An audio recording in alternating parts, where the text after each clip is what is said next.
Bonjour et bienvenue à vous dans cette nouvelle vidéo. Je suis contente de vous retrouver. Nous allons continuer l'étude du discours apporté et nous allons continuer de nous concentrer sur l'interrogation indirecte. Aujourd'hui, nous allons étudier l'interrogation indirecte en utilisant le pronom interrogatif qui.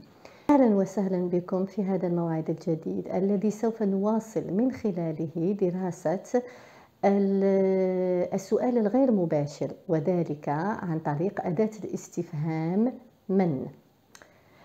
Donc le pronom interrogatif qui en français c'est أداة الاستفهام من. Voilà, donc je vais vous donner pour commencer une phrase contenant le pronom interrogatif qui, mais au discours direct, et après nous allons la transformer au discours indirect. Alors, j'écris par exemple qui êtes-vous?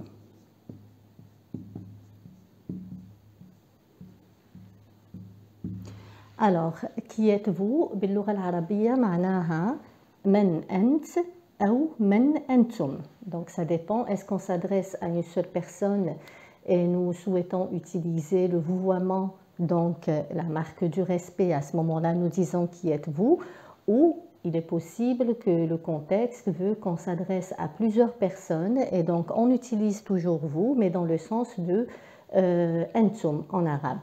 Très bien, donc ça c'est le discours direct. Une personne a posé la question et elle a dit qui êtes-vous? Nous allons le transformer au discours indirect. À ce moment-là, rappelez-vous, nous avons besoin d'un verbe de parole qui va introduire la question indirecte. Donc on va dire par exemple, Marie te demande ou vous demande. Alors, je peux utiliser te, donc, parce que là, en fait, Marie, elle a posé la question, par exemple, à Jean. Elle lui a dit, qui êtes-vous? Jean, il me connaît, et il me connaît très très bien. Bon, lui, il n'a pas bien entendu la question, il me pose, donc il me demande à moi, il me dit, qu'est-ce qu'elle a dit? Moi, puisque je connais bien Jean, je peux utiliser te, donc je peux le tutoyer. À ce moment-là, je lui dis, Marie te demande... Et je reprends mon pronom interrogatif tel qu'il est, sans aucun changement, et je l'introduis dans ma question indirecte. Donc, je vais l'écrire en rouge. Marie te demande qui tu es. Et je mets un point. Donc, remarquez bien, ici, j'ai utilisé le tutoiement dans les deux propositions. Comme je l'ai dit précédemment, ça veut dire que Jean, il me connaît très très bien, donc je peux le tutoyer, même si Marie, elle le vous voit parce qu'elle ne le connaît pas très très bien. كما ترون استعملت صيغة te et tu, يعني le tutoiement معناها صيغة أنت باللغة العربية ولم أستعمل صيغة الاحترام أنتم التي هي vous باللغة الفرنسية لأن جون الذي طرح عليه السؤال من قبل ماري يعرفني جيدا donc أنا غير مضطرة أني أستعمل le vouvoiement. Très bien. Donc Marie te demande qui tu es. Remarquez que ici, dans cette question, le sujet et le verbe sont inversés. Là, nous sommes dans le français soigné. Le français soigné, c'est le français soutenu, c'est le français qui appartient à un certain niveau intellectuel. Ça veut dire c'est ou des personnes, pas nécessairement des personnes qui ont fait des études. Ça pourrait être des personnes qui aiment utiliser un certain niveau de français qui est d'habitude réservé à une classe qui est instruite. D'accord? Mais lorsque je transforme mon interrogation directe en une interrogation indirecte, l'inversion, elle disparaît. Donc, le sujet, il reprend sa place et le verbe, il se note après le sujet comme d'habitude. D'accord? Et on met le point, bien sûr, le point d'interrogation aussi disparaît. Alors, si par exemple, moi, je ne connais pas bien Jean, d'accord? À ce moment-là, je vais lui dire Marie. Donc, ce te-là, il va se transformer en vous. Marie vous demande qui vous êtes. Donc, ce vous-là, je vais l'écrire aussi en rouge. Qui vous êtes. Donc, Marie vous demande qui vous êtes. Et je mets un point. Voilà. Là, mon pronom interrogatif, il a été utilisé tout seul. D'accord? Ce pronom interrogatif qui, il peut être accompagné d'une préposition. Quand il est accompagné d'une préposition, il change de sens. D'accord? La préposition en arabe, c'est en principe حروف الجر. Donc, لما تكون أداة الاستفهام qui مرفقة بأداة الجر, à ce moment-là, المعنى يتغير. Je vous donne des exemples. Aujourd'hui, je vais vous apprendre 3 prépositions que nous pouvons utiliser avec le pronom interrogatif qui. Nous avons la préposition à, nous avons la préposition de et nous avons la préposition pour. D'accord? Ces 3 prépositions. Donc, nous avons la préposition à. Je lui rajoute le pronom interrogatif qui. Ça me donne à qui. Et j'écris la suite de ma phrase. À qui parlez-vous? Point d'interrogation. À qui parlez-vous? Ici, ce à qui, il veut dire مع من. مع من تتكلم. D'accord?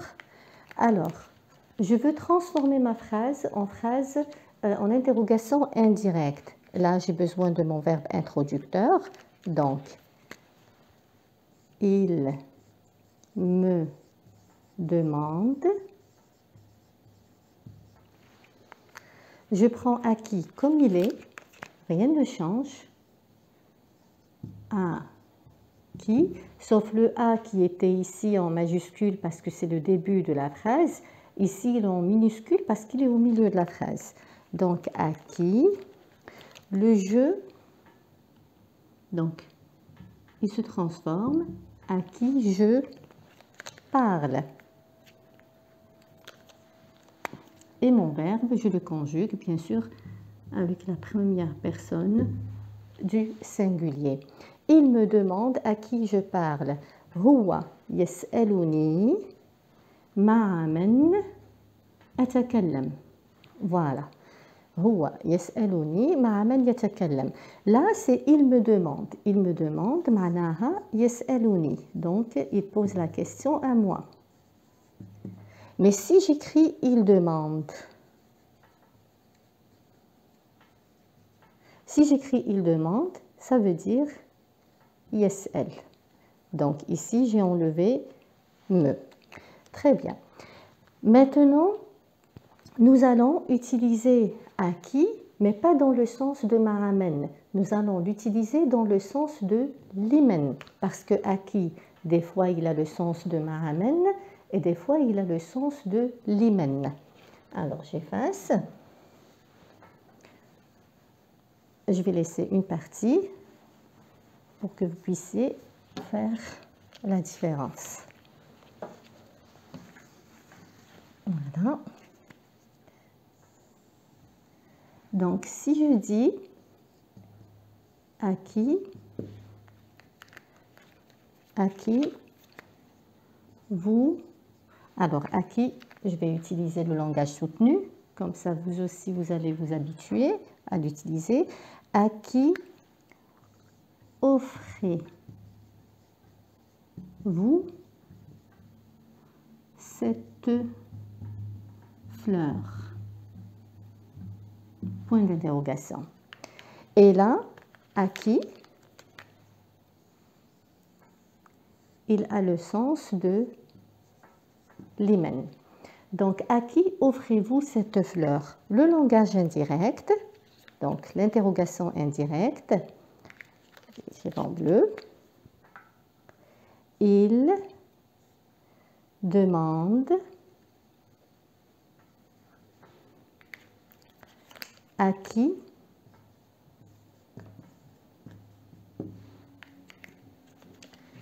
le vous, il va devenir je. Je mets l'apostrophe parce que mon verbe, il commence par une voyelle. À qui j'offre cette fleur.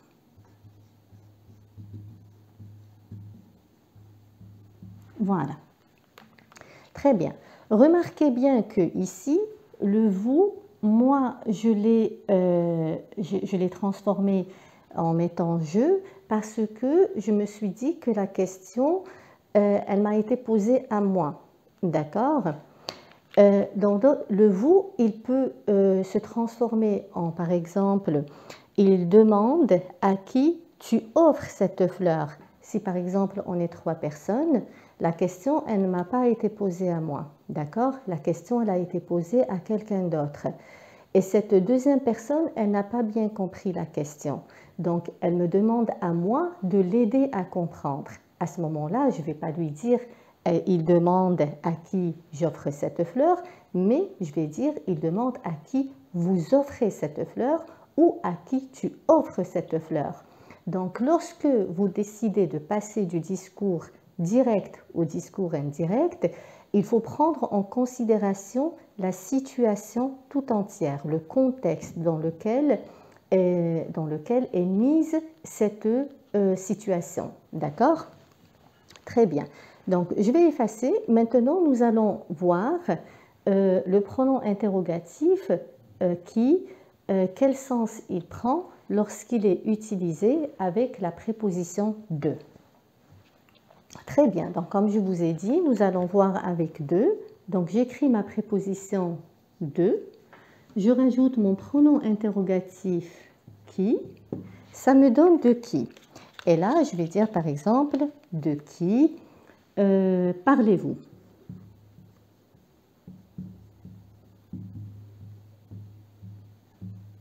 D'accord? Là, de qui en arabe veut dire amman. عمن تتكلم أو عمن تتكلمون أو عمن تتحدثون. D'accord? Donc, lorsque je transforme mon interrogation directe en interrogation indirecte, il me demande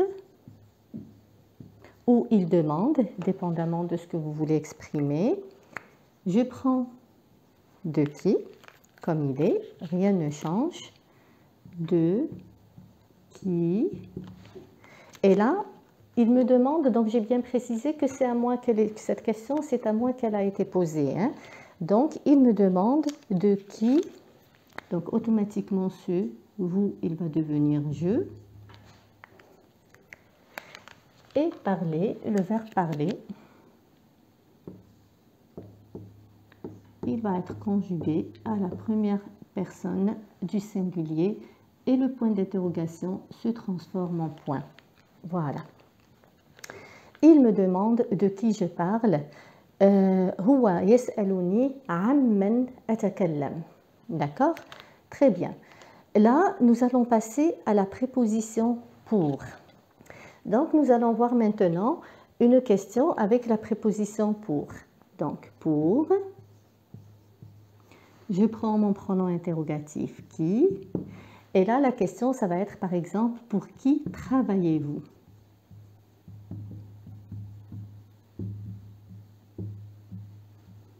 Voilà. Alors, pour qui,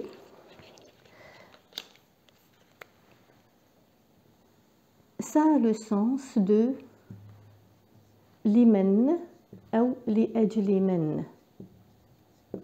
D'accord. Ça peut avoir aussi le sens dans cette phrase, par exemple, عند من. L'essentiel est que la réponse qu'on attend à cette question, ça va être la personne, c'est qui cette personne chez qui on travaille, c'est qui cette personne à qui nous rendons ce service en travaillant. D'accord? Très bien. Donc, pour qui travaillez-vous? Ça va me donner comme interrogation indirecte. Il me demande.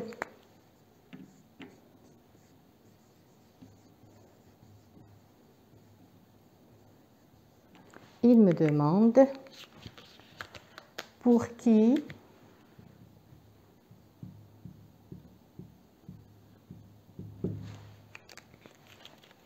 le vous, il se transforme. Je travaille. Et le point d'interrogation qui se transforme en point.